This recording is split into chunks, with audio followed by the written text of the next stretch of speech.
Luto tayo, mga kababayan, ng pansit. Kasi ako ay nadagdagan na naman ang aking edad. Ayan lang. Ayan ang sahog. Ayan. Ayan. Ayan. May atay pa doon. Nakakuha ako ng taga-assistant ko. Taga-hiwa.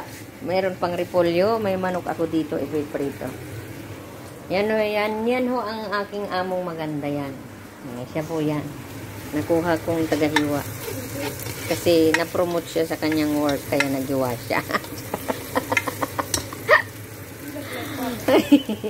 Kain tayo.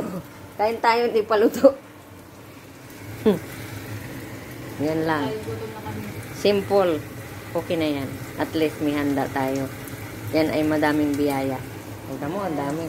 Daming sahog, oh. O balon-balunan. Minok. Atay. O may pritong manok, o diba? Yummy.